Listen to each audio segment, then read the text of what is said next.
श्री स्वामी समर्थ. स्वागत आहे तुमचे आपल्या सोन चव्हाण या चॅनलवर. आज पुन्हा एकदा तुमच्यासाठी नवीन बोधकथा घेऊन आलेली आहे. नक्कीच ही बोधकथा तुम्हाला एक प्रेरणा देण्याचं काम करून जाणार आहे. तर नक्कीच ही शेवटपर्यंत ही कथा ऐका, कारण ऐकल्याशिवाय तुम्हाला समजणार नाही. तर कथा कशासंबंधी आहे फक्त एका वाक्यात सांगते. बऱ्याचदा आपण कोणाकडे काय मागतो हे आपल्या लक्षात येत नाही. तर नक्कीच आपण कोणाकडे आपल्यासाठी जे काही मागायचं आहे ते आपण कोणाकडे मागायला हवं हे देखील आपल्याला समजायला हवं, आणि निश्चितच त्याचं फळ आपल्याला कधी ना कधी भेटतच असतं. याची प्रचिती तुम्हाला ह्या कथेतून येणार आहे. आपण फक्त आणि फक्त देवावर जर विश्वास ठेवला तर तो देव आपल्याला त्या वस्तू, त्या गोष्टी, त्या इच्छा पूर्ण करण्यासाठी कुठल्याही पद्धतीने मदत करत असतो. फक्त ते म्हणजे ती वेळ येण्यासाठी आपण वाट बघणं गरजेचं असतं. तर चला आजच्या बोधकथेला सुरुवात करूया. एक राजा असतो. अगदी म्हणजे तो राजा म्हटल्यावर धनवान तर असणारच, परंतु तो दिलदारही असतो. त्याला प्रत्येकाला मदत करायला खूप आवडायचं. तसंच त्याप्रमाणे त्याची देवावरही खूप श्रद्धा होती. देवाला तो खूप मानायचा. त्याचं जे आयुष्य आहे ते त्या देवामुळे मिळालेलं आहे, आणि यामुळे त्याचे आभार मानण्यासाठी तो घरात तर पूजा करायचाच, परंतु त्यांच्या गावामध्ये एक मंदिर होतं. त्या मंदिरात तो रोजच्या रोज जाऊन बसायचा. अगदी सकाळी जायचा, थोडा वेळ तो देवाच्या ठिकाणी जायचा, तिथे बसून त्याला शांत वाटायचं, आणि मग त्याचं जे दिवसभराचं जे रुटीन असायचं ते चालू करायचं. असंच तो वर्षानुवर्षे जात होता. आता ह्या काही वर्षांमध्ये त्याला एक असा अनुभव यायचा की त्या मंदिराच्या बाहेर पायऱ्यांच्या बाजूला, एक उजव्या बाजूला आणि एक डाव्या बाजूला असे दोन भिकारी बसलेले असायचे, आणि तेही ठरलेल्याप्रमाणे दोघंजण बसलेलेच असायचे. असं रोज त्याच्या बाबतीत घडायचं. आता हा राजामध्ये नमस्कार करायचा, थोडा वेळ त्याला पायरीवर बसावंच लागायचं. त्याचा तो नियम होता की मंदिरात दर्शन घेतल्यानंतर थोडा वेळ आपण पायरीवर बसायचं, देवाशी हितगुज साधायचं, आणि मग आपण जायचं. आता हे करत असताना तो पायरीवर बसला की हे जे दोन भिकारी होते त्यातला जो उजव्या बाजूचा जो भिकारी होता तो लगेच राजाजवळ यायचा आणि म्हणायचा की महाराजा, तुमच्याजवळ जे धन आहे त्यातलं थोडं मला द्या, म्हणजे माझेही दिवस सुखाचे येतील, असं तो रोज म्हणायचा. या उलट जो डाव्या बाजूला बसलेला होता तो त्याच वेळेस तसंच बोलायचा, पण तो कधी राजाचं नाव घेत नव्हता, तो देवाचं नाव घ्यायचा. तो म्हणायचा, हे देवा, तू जसं या राजाच्या पदरी सुख दिलं त्यातलं थोडं सुख मलाही मिळू दे. आता असं रोजचा रोज ठरलेला होता. आता असं वर्षानुवर्ष उलटून गेले. राजा थोडंफार त्यांना काहीतरी देत होता, परंतु तरीही त्याचं समाधान झालं नाही. एक दिवस तो फार चिंतित होता.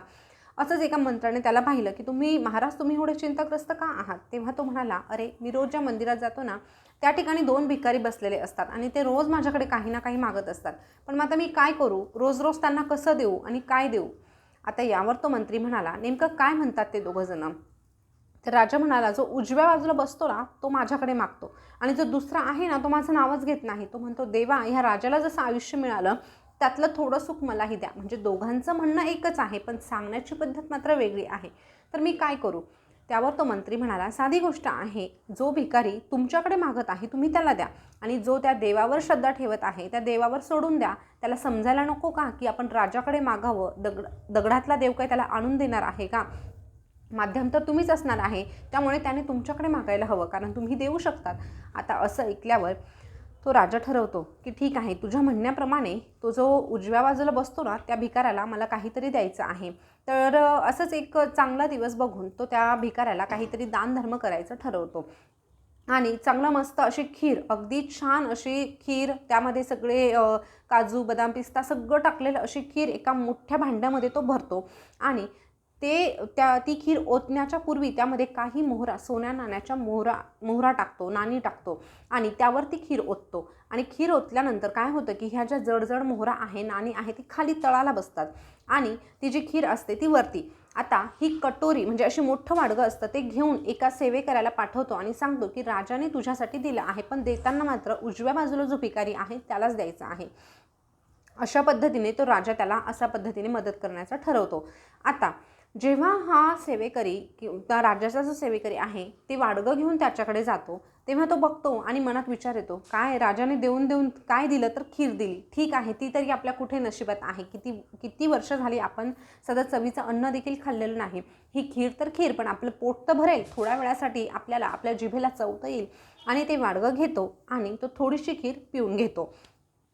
आता तो सेवेकरी निघून जातो, आणि त्यानंतर आता जो दुसरा भिकारी असतो तो देखील तिथेच बसलेला असतो आणि हा जो उजव्या बाजूचा जो भिकारी असतो तो त्याला हिणवत असतो की काय तुझा देव, त्या दगडातल्या देवाला तू काय काय मागत असतो पण तुझ्या देवाने काही दिलं नाही. पण बघ, मी राजाशी रोज पाया पडल्या, त्या राजाला रोज विनंती केली आणि त्या राजाने कमीत कमी मला खीर का होईना पण दिली. आज माझ्या जिभेला तरी कमीत कमी चव आली, पण तुझ्या मात्र नशिबात तेही नाही. पण ठीक आहे, आपण रोज सोबत बसतो, तर तू माझा एक प्रकारचा ओळखीचा झालेला आहे, त्यामुळे माझी खीर खाऊन मी संतुष्ट झालेलो आहे. ही जी उरलेली खीर आहे ती तू घेऊन टाक. आता ही उरलेली खीर तो त्याला देतो आणि तो जो उजव्या बाजूचा जो भिकारी असतो तो निघून जातो. आता हा जो दुसरा भिकारी असतो तो ती खीर प्यायला लागतो. आता खीर संपत येते तेव्हा त्याला त्या वाडग्यामध्ये खाली सोन्या नाण्यांचे जे नाणी, सोन्याची जी नाणी होती, चांदीची नाणी होती, तसंच काही मोहरा होत्या त्या दिसतात आणि त्याचे अगदी डोळे म्हणजे आश्चर्याने अगदी तो भारावून जातो की अरे, यामध्ये असं मला सापडलं आणि ही नक्कीच देवाची लीला आहे आणि देवाने माझ्यासाठी अशा प्रकारे मदत पाठवली आहे. आणि तो सगळं ती नाणी घेतो, गोळा करतो आणि तो निघून जातो. आता दुसऱ्या दिवशी इकडे राजाला खूप आनंद झालेला असतो की उद्या हा भिकारी हा आनंदात दिसेल, मग माझे आभार मानेल किंवा मग त्याला जे हवं होतं ते त्याला मिळालं असेल, असं तो विचार करत तो मंदिरात जातो. आता मंदिरात गेल्यानंतर त्याला एकच भिकारी दिसतो, दुसरा भिकारी काही त्याला दिसत नाही. आता तो विचार करतो की याला एवढं सगळं देऊनही हा आज भीकच मागत आहे. याने यातून भीक मागण्याचं सोडून नवीन काम करायचं सोडून हा पुन्हा इथे बसला आहे, असा कसा हा माणूस.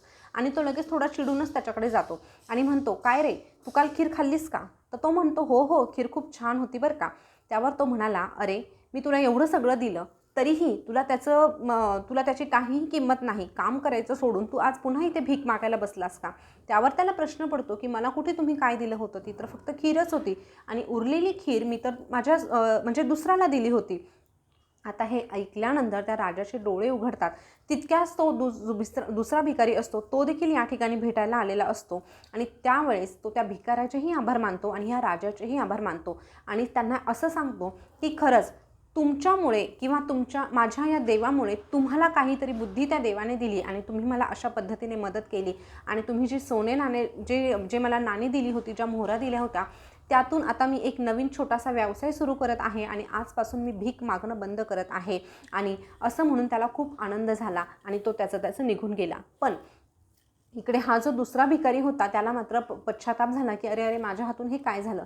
पण त्यावर त्या राजाचे मात्र डोळे उघडले आणि त्या राजाचेही हेही लक्षात आलं की खरंच आपण कोणाकडे काय मागतो यालाही महत्त्व आहे. आणि त्या भिकाऱ्याला देखील हे लक्षात आलं की मी रोज राजाकडे मागत होतो आणि हा जो त्या दगडातल्या देवाकडे मागत होता त्याला मी हसत होतो की त्या दगडातल्या देवाकडे तू काय मागतोस.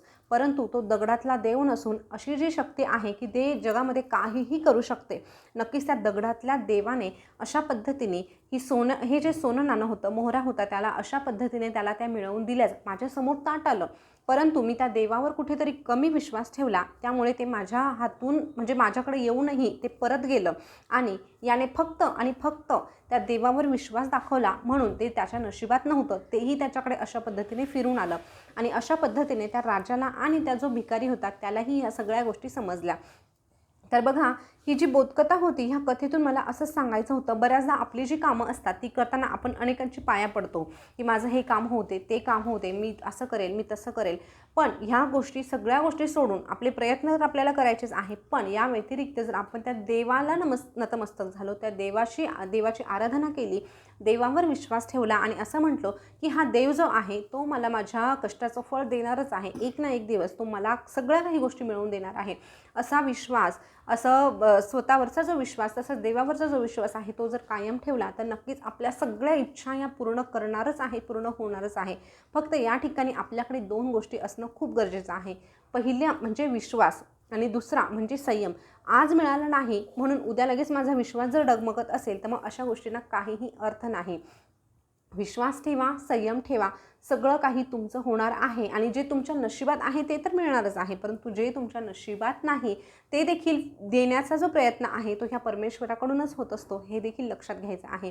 तर ही कथा तुम्हाला कशी वाटली नक्कीच कमेंटमध्ये सांगा. आपलं स्वामीसूत्र जे चॅनल आहे ते देखील एकदा चेक करा, त्यावर आपण अशाच विविध प्रकारच्या स्वामींच्या सेवा, उपाय किंवा मग एक प्रकारचं मार्गदर्शन देण्याचं छोटंसं काम करत असतो. नक्कीच तेही चॅनल एकदा जाऊन तुम्ही चेक करा. पुन्हा भेटूया नवीन व्हिडिओसोबत, नवीन माहिती घेऊन. तोपर्यंत आपल्या सोनचाफा चॅनलवरच्या बोधकथा ऐकत राहा, स्वस्त राहा, मस्त राहा. धन्यवाद.